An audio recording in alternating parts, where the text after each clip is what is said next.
پتہ ہے اللہ ہمیں آزمائش میں کیوں ڈالتا ہے؟ تم کہتے ہو درد اب برداشت سے باہر ہو گیا ہے۔ اللہ کہتا ہے کہ وہ کسی پر اس کی طاقت سے زیادہ بوجھ نہیں ڈالتا۔ تم کہتے ہو کہ یا اللہ میں ہی کیوں؟ وہ کہتا ہے کیونکہ میں تم سے محبت کرتا ہوں، اور اللہ جس سے محبت کرتا ہے ان کو ہی آزمائش میں ڈالتا ہے۔ اس بات کو کبھی بھی مت بھولیں کہ اللہ آزمائش صرف برے لوگوں پر ڈالتا ہے۔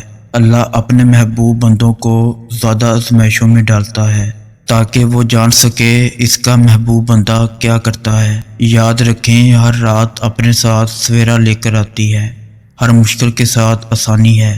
دیکھو آزمائش تمہیں اللہ سے ملواتی ہے، درد تمہیں سجدوں تک لے آتا ہے، تکلیفیں تمہیں تہجد تک لے آتی ہیں، زندگی کی ہر کمی تم سے دعا کرواتی ہے، اور ہر دکھ اور مشکل تمہیں جائے نماز تک لاتی ہے۔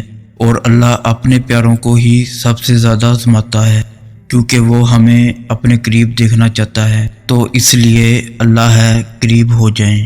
آزمائش کے لیے چنے جانے والوں کی دعاؤں کو بھی اللہ نے قبولیت کے لیے چن رکھا ہوتا ہے۔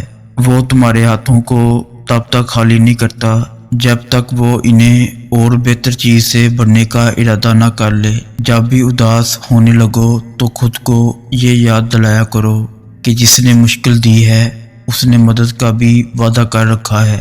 وہ آزماتا ہی اسی چیز سے ہے جو تمہیں بے حد پیاری ہوتی ہے تاکہ اس چیز کے ملنے کی طرف تمہیں اللہ پاک سے ملوا دے۔ اس یقین کے ساتھ مانگو کہ اللہ ضرور دے گا، اور پھر دیکھو وہ تمہیں اتنا عطا کرے گا کہ تم گنتی تک بھول جاؤ گے۔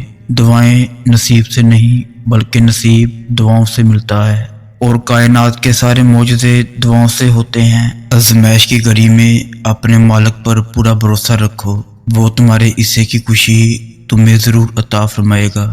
انشاءاللہ یہ بھی تو ہو سکتا ہے وہ رب تمہیں تمہاری خواہش کے ساتھ اور بھی بہت کچھ عطا کرنا چاہتا ہو، اس لیے صبر کروا رہا ہو۔